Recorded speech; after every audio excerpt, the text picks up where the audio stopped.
Assalamualaikum warahmatullahi wabarakatuh. Baik anak-anak, pada pagi hari ini kita bertemu lagi di pembelajaran fikih. Sebelumnya kita buka dulu dengan bacaan basmalah bersama. Bismillahirrahmanirrahim. Oke, kita lanjutkan. Untuk materi pada pagi hari ini kita akan membahas tentang ariyah, ya. Apa itu ariyah? Pengertian ariyah. Kemudian yang kedua tentang dasar hukum ariyah. Yang ketiga tentang apa saja yang termasuk rukun ariyah, dan yang keempat yaitu tentang macam-macam ariyah. Oke, langsung saja yang pertama yaitu tentang pengertian ariyah. Apa ariyah itu? Ariyah artinya ganti mengganti pemanfaatan sesuatu kepada orang lain. Ada juga yang menyatakan bahwa ariyah berasal dari kata ura yang berarti kosong. Dinamakan ariyah karena kosongnya atau tidak ada ganti rugi. Sedangkan ariyah menurut istilah adalah akad berupa pemberian manfaat suatu benda halal dari seseorang kepada orang lain tanpa ada imbalan dengan tidak mengurangi atau merusak benda tersebut, atau menjaga keutuhan barang dan dikembalikan setelah diambil manfaatnya. Itu pengertian dari ariyah, ya. Jadi mengambil manfaatnya. Selanjutnya kita akan membahas tentang dasar hukum ariyah. Dasar hukum ariyah bersumber pada yang pertama yaitu Al-Quran surat Al-Ma'idah ayat 2 yang berbunyi A'udzubillahi minasyaitonirrajim. Bismillahirrahmanirrahim. Wa ta'awanu 'alal birri wat taqwa wa la ta'awanu 'alal itsmi wal 'udwan. Wattaqullaha innallaha syadidul iqab. Artinya, dan tolong-menolonglah kamu dalam mengerjakan kebajikan dan takwa, dan janganlah tolong-menolong dalam perbuatan dosa dan permusuhan. Bertakwalah kepada Allah, sesungguhnya Allah sangat berat siksanya. Dalil yang kedua yaitu tentang hadis. Menurut hadis, Rasulullah Shallallahu Alaihi Wasallam bersabda, al-ariyatu mu'addatun, wa za'imu gharimun, wa dainu maqdiyun. Artinya, pinjaman itu wajib dikembalikan dan orang-orang yang menanggung sesuatu harus membayar dan hutang harus ditunaikan. Itu artinya, ya. Hadis riwayat At-Tirmidzi. Selanjutnya kita akan bahas tentang hukum ariyah. Hukum pinjam-meminjam dalam syariat Islam dibagi menjadi 4 macam. Yang pertama yaitu hukumnya mubah, artinya boleh.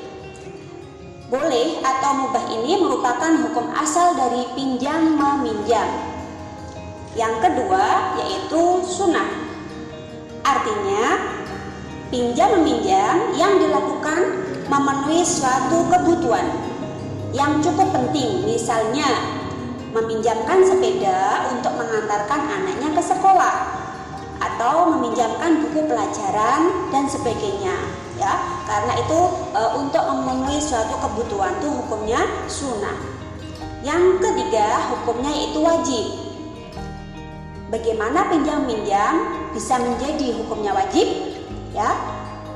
Artinya yaitu pinjam-meminjam yang merupakan kebutuhan yang sangat mendesak, ya, dan kalau tidak meminjam akan menemukan suatu kerugian. Misalnya meminjam baju dan atau sarung, ya, untuk sholat. Apabila tidak dipinjami maka orang tersebut tidak bisa sholat. Oleh karena itu kita selaku peminjam dan yang meminjami itu wajib hukumnya untuk meminjam barang tersebut, ya.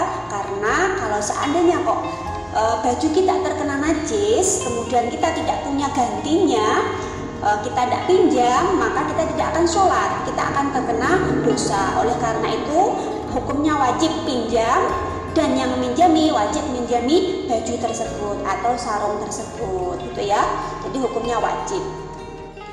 Hukum yang keempat yaitu haram, artinya bahwa pinjam meminjam yang dipergunakan untuk kemaksiatan atau untuk berbuat jahat. Misalnya seorang peminjam pisau itu untuk mencuri ya, atau menjamret. Bisa juga pinjam rumah untuk bermaksiat atau dengan untuk kegiatan hal-hal yang menimbulkan maksiat. Hukum haram ini berlaku bagi peminjam dan orang yang meminjamkan, sama-sama akan terkena dosanya. Ya, selanjutnya kita akan bahas tentang rukun ariyah. Apa itu rukun ariyah ya? Rukun merupakan hal pokok yang harus dipenuhi dalam akad ariyah itu sendiri. Apabila ada bagian dari rukun tersebut yang tidak ada, maka akad pinjam-minjam itu dianggap batal atau tidak sah. Sedangkan yang dimaksud dengan syarat itu adalah sesuatu yang harus dipenuhi dalam setiap akad. Oke, lanjut ya. Rukun pinjam-meminjam. Coba ada berapa rukun pinjam-minjam? Iya, betul, ada 4 macam. Apa saja? Coba sebutkan. 1. Adanya mu'ir ya. Apa itu mu'ir? Siapa itu mu'ir? Mu'ir adalah orang yang meminjami barang atau orang yang punya barang ya. Terus yang kedua yaitu adanya musta'ir. Apa itu musta'ir? Ya, musta'ir adalah orang yang meminjam. 3.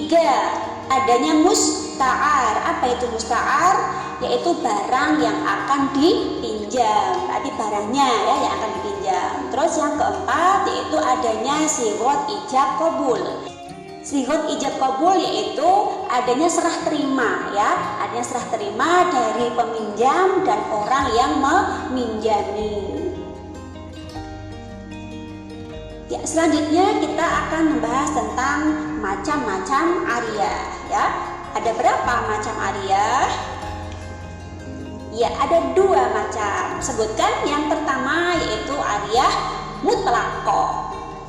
Pengertian dari ariyah mutlaqah yaitu pinjam meminjam barang yang dalam akadnya tidak dijelaskan persyaratan apapun atau tidak dijelaskan penggunaannya. Misalnya meminjam sepeda motor di mana dalam akadnya itu tidak disebutkan hal-hal yang berkaitan dengan penggunaan sepeda motor tersebut. Contohnya, meskipun demikian, penggunaan barang pinjaman harus disesuaikan dengan adat kebiasaan dan tidak boleh berlebihan. Seperti contoh, kita pinjam sepeda motor dari pihak peminjam dan pihak orang yang meminjami tidak memberikan batasan. Itu untuk pergi kemana saja, kira-kira berapa jam. Yang penting kita pinjam motor digunakan untuk kebutuhan, contohnya mengantar orang sakit gitu ya. Jadi tidak harus kembali jam 10 gitu, tidak. Jadi tidak ada batasannya ya. Namun disesuaikan dengan adat kebiasaan dan tidak boleh terlalu berlebihan ya. Yang penting ada akadnya. Yang kedua yaitu ariyah muqayyadah. Apa itu ariyah muqayyadah? Ariyah muqayyadah adalah meminjamkan suatu barang yang dibatasi dari segi waktu maupun pemanfaatannya, baik disyaratkan oleh kedua orang yang berakad maupun salah satunya. Oleh karena itu, peminjam harus menjaga barang dengan sebaik-baiknya, merawat, kemudian mengembalikannya sesuai dengan perjanjian.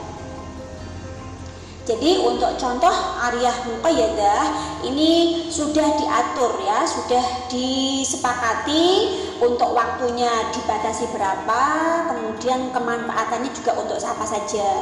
Contoh, pinjam sepeda motor hanya digunakan untuk mengantarkan orang sakit. Ya udah itu toh ya. Kita pinjam kemudian mengantarkan orang sakit, udah sampai kemudian kita kembalikan lagi sesuai dengan akad perjanjian tersebut. Itu ya, ariyah muqayyadah. Jadi lebih terbatas sesuai dengan perjanjian antara kedua belah pihak.